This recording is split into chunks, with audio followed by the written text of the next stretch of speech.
예루살렘 왕 아도니세덱은 여호수아와 이스라엘이 아이성을 점령한 것과 기브온 주민들이 화친하였다는 소식을 듣고 이제 크게 두려워했습니다.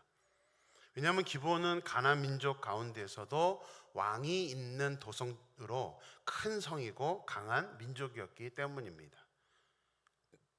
아도니세덱은 개인의 이름이 아니라 이제 바로와 같이 당시 예루살렘에 거주하고 있던 여부스 족속의 왕을 가리키는 이제 공식적인 칭호입니다.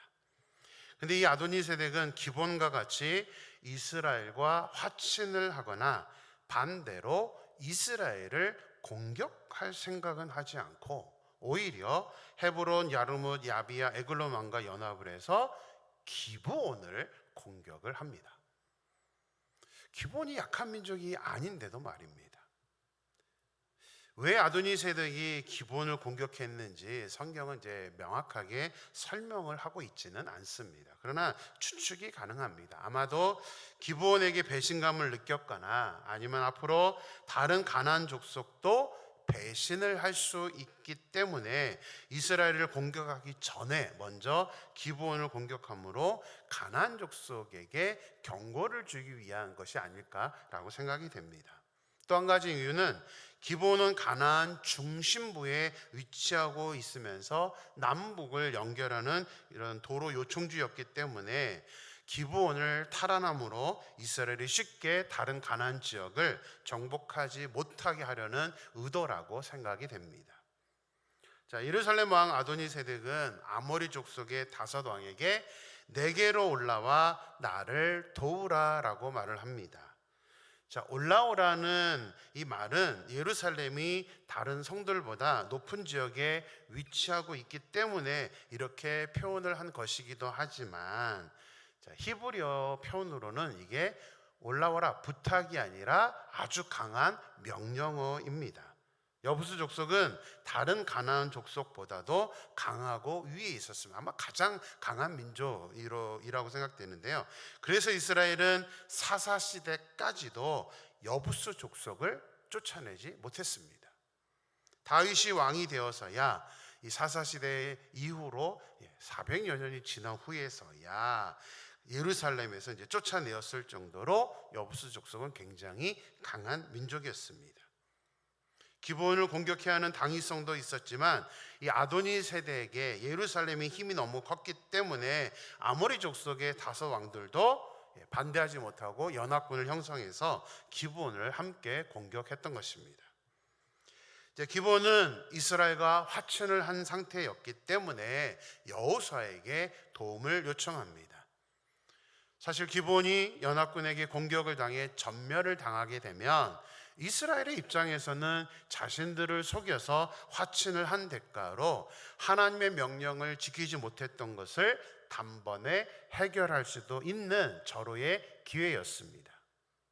하지만 여호수아는 속임수를 당해 조약을 맺기는 했지만 기브온 족속에게 약속도 했고 특히 하나님의 전을 위해 섬기기로 그렇게 약속을 했기 때문에 기브온을 돕기로 결정을 합니다. 우리 1절 말씀 보겠습니다.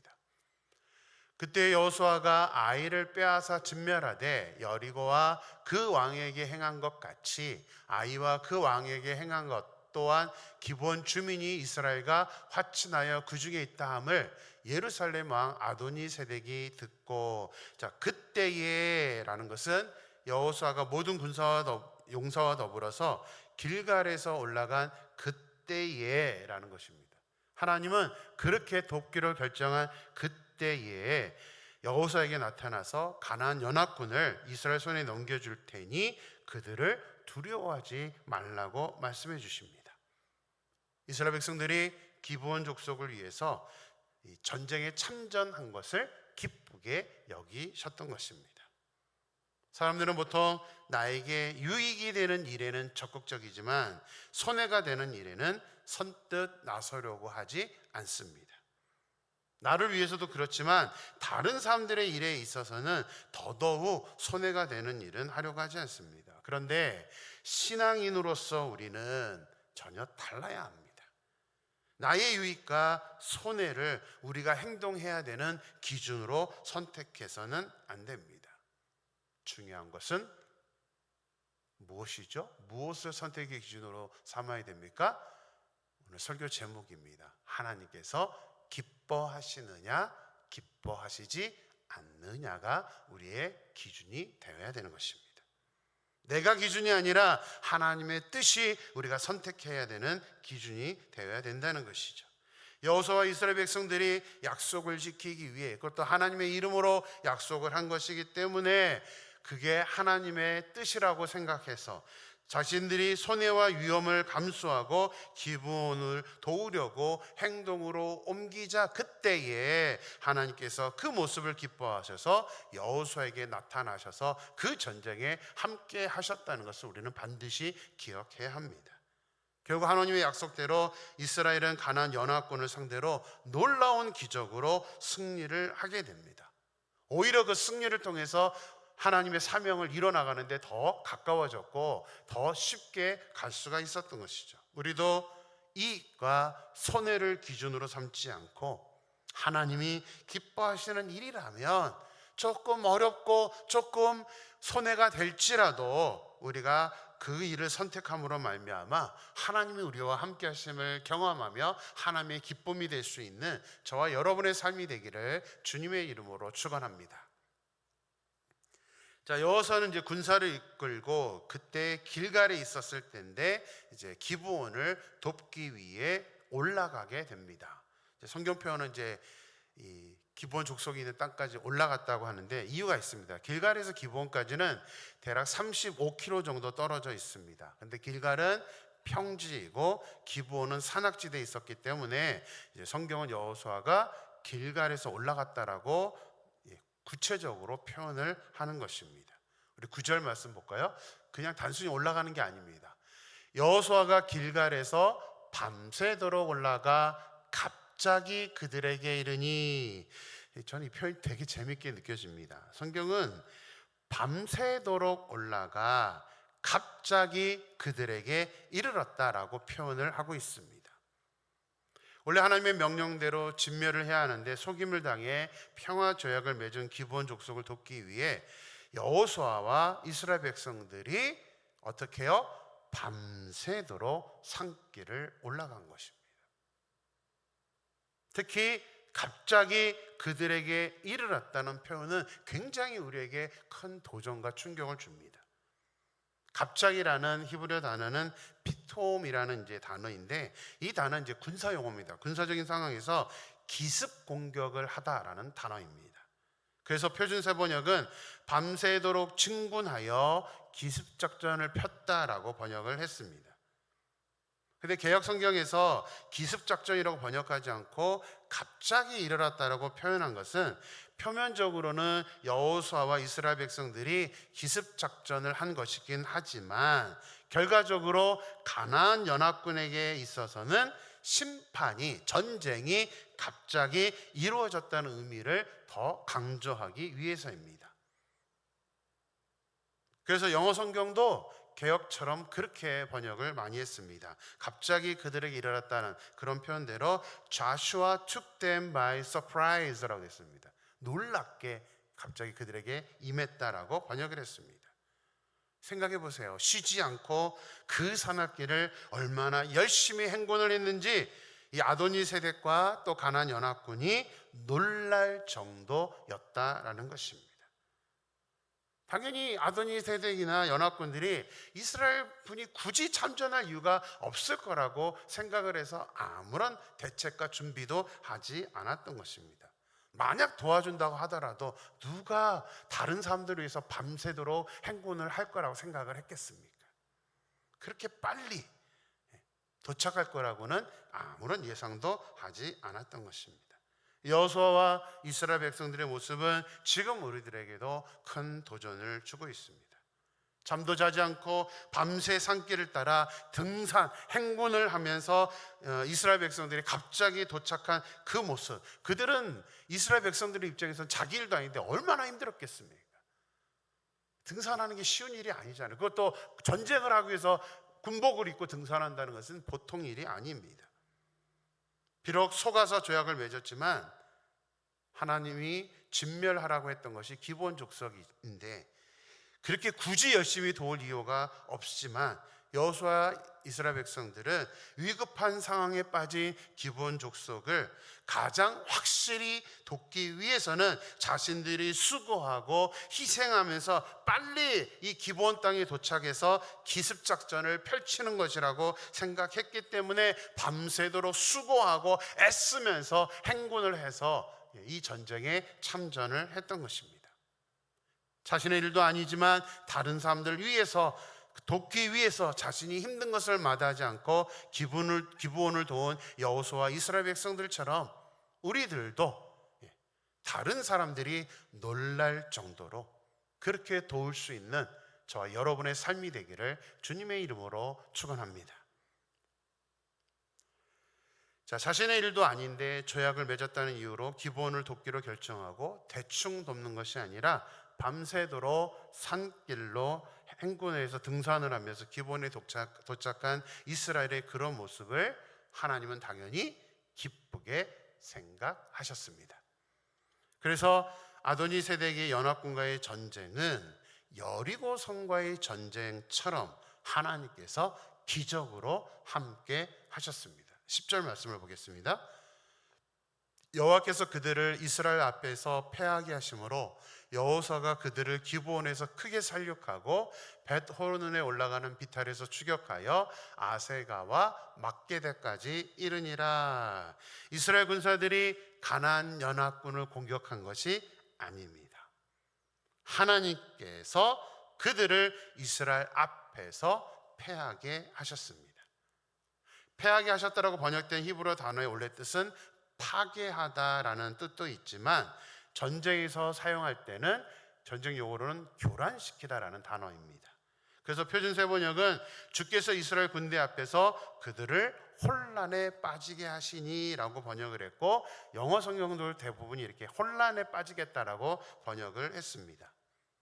그것뿐만이 아닙니다. 하나님이 가나안 연합군을 혼란에 빠뜨심으로 이스라엘은 기브온에서 그들을 크게 살육을 했습니다. 그리고 그것으로 또 끝나는 것이 아니라 가나안 연합군이 이스라엘 앞에서 도망하여 벳호른의 비탈에서 내려갈 때에 하나님은 큰 우박덩이를 내리셔서 이스라엘 자손의 칼에 죽은 사람들보다 우박에 죽은 사람이 더 많게 하셨습니다. 기적 중에 기적이죠. 이스라엘 백성들도 거기 있었지만 이 연합군들만 우박으로 죽게 된 것입니다. 그리고 가장 앞권은 모세가 아말렉과의 전투에서 손을 들어 기도했을 때의 역사보다 더 엄청난 기적으로 전쟁에 함께 하셨다는 사실입니다. 여호수아가 여호와께 아뢰어 이스라엘 목전에서 태양을 향해 기브온 위에 머무르라 달아 아얄람 골짜기에서 그리할지어다라고 선포를 하자 하나님은 태양이 중턱에 머물러서 이 대적에게 원수를 갖기까지 거의 종일토록 내려가지 않게 하셨습니다. 하나님께서 직접 창조하시고 정하신 우주의 질서까지 바꾸시면서 이스라엘 전쟁에 함께 하셨던 것입니다. 14절 말씀을 보겠습니다. 여호와께서 사람의 목소리를 들으신 이 같은 날은 전에도 없었고 후에도 없었나니 이는 여호와께서 이스라엘을 위하여 싸우셨음이니라. 이렇게 놀라운 기적으로 전쟁에서 승리한 것에 대해 성경은 하나님께서 사람의 목소리를 들으셨기 때문인데 전에도 없었고 후에도 없는 전무후무한 역사를 일으키셨다라고 평가를 하고 있습니다. 솔로몬이 받았던 그 전무후무한 복에 이어서 이 이스라엘 백성들 것도 여호수아 위에 그런 놀라운 역사, 은혜가 있었다는 사실이죠. 자, 그렇다면 하나님이 어떤 목소리를 들으신 것이라고 설명을 하는 것일까요? 왜 하나님께서 전무후무한 기적으로 전쟁에 함께 하신 걸까요? 이 모든 것이 적극적으로 기브온을 도우려 했던 여호수아와 이스라엘 백성들의 기도의 목소리를 듣고 그 마음을 기뻐하셔서 일으켜 주신 놀라운 역사였던 것입니다. 자기를 위해서가 아니라 돕는 상대방을 위해서 하는 그 기도는 하나님이 이런 놀라운 기적을 일으키시는 것입니다. 하나님께서 다른 사람을 돕는 것을 얼마나 기뻐하시고 중요하게 생각하시는지 우리가 도전을 받고, 우리도 그렇게 상대방이 놀랄 정도로 도울 수 있는 그러한 믿음의 사람이 되기를 주님의 이름으로 간절히 축원합니다. 기도하겠습니다. 하나님 감사합니다. 오늘도 새날을 주시고 말씀을 함께 하심에 감사합니다. 하나님, 여호수아와 이스라엘 백성들은 예루살렘 왕 아도니세덱과 연합군이 이스라엘이 아니라 이제 조약을 맺은 기브온 족속을 공격하자, 그들은 어떤 면에서 보면은 자신들을 속인 기브온 족속이 진멸당할 수 있는 그런 좋은 기회였음에도 불구하고 그들은 하나님의 이름으로 맹세하였고 또 하나님을 위해 섬기는 사람이 되기로 약속을 했기 때문에 그 약속을 믿고 이제 그들을 돕기로 결정하는 것을 보게 됩니다. 전쟁을 돕는 것은 이스라엘 백성들에도 피해가 있을 수 있기 때문에 이스라엘 백성들의 이익이나 이스라엘 백성들을 생각하면 할 수 없는 일입니다. 하지만 이들은 자기의 이익과 자기의 유익을 따지는 것이 아니라 하나님의 이름으로 한 약속만 생각하면서 하나님이 기뻐하시는 결정을 하고 있는 것을 보게 됩니다. 하나님, 우리가 하나님의 자녀라고 말하는데 우리는 어떠한 도움을 줘야 되는 일이 있게 되면 우리는 내 이익을 내가 손해보지 않기를 먼저 따지고 생각하는 경향이 있습니다.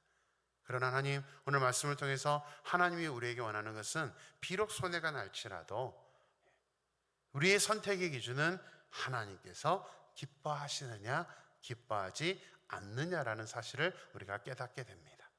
하나님, 우리의 삶에서도 이렇게 도울 일이 있었을 때에 우리가 하나님의 뜻을 온전히 생각하면서 도울 수 있도록 인도하여 주시옵소서. 특별히 이스라엘 백성들이 이 기브온 족속을 돕는 데 있어서 놀라운 사실은 이들이 밤새도록 등산을 하면서 행군을 해서 기브온 족속까지 단숨에 도착하여서 하나님 그들과 전쟁을 임하고 있다는 사실입니다. 남을 위해서 하나님이 원래 기뻐하지 않는 가나안 족속을 위해서 이들이 이렇게 엄청난 수고를 하여서 그것이 이 연합군들에게는 놀라움이 되었다. 또 그것으로 인하여서 전쟁에 완전히 승리를 하는 그런 계기를 얻게 됩니다. 하나님, 특별히 하나님은 이 이스라엘 백성들이 이 기브온 족속을 돕기 위해서 했던 그 기도에 응답하셔서 그 기도 소리를 듣고 하나님 우박으로 또 하나님 기적으로 이스라엘 백성들이 전쟁하는 것이 아니라 하나님께서 직접 전투하셔서 그들을 혼란시키고 아버지 하나님 전쟁에서 승리하게 이끄셨던 것을 보게 됩니다. 하나님, 우리의 삶에서 이런 기적들이 일어날 때는 바로 우리도 내 이익이 아니라 상대방을 위해서 기꺼이 우리가 희생을 감수하고 도와줄 때에 하나님 그 도움을 너무나 기쁘게 여기신다는 사실을 우리가 말씀을 통해서 깨닫습니다. 하나님, 다른 사람 일이라고 나 몰라 하는 그런 모습이 아니라 온전히 하나님이 기뻐하는 그런 선택을 하며 기꺼이 도울 수 있는 우리들의 모습이 될 수 있도록 또 그렇게 상대방을 위해 기도할 수 있도록 인도하여 주시옵소서. 하나님께서 온전히 함께 하실 줄 믿고 예수님의 이름으로 기도드렸습니다. 아멘.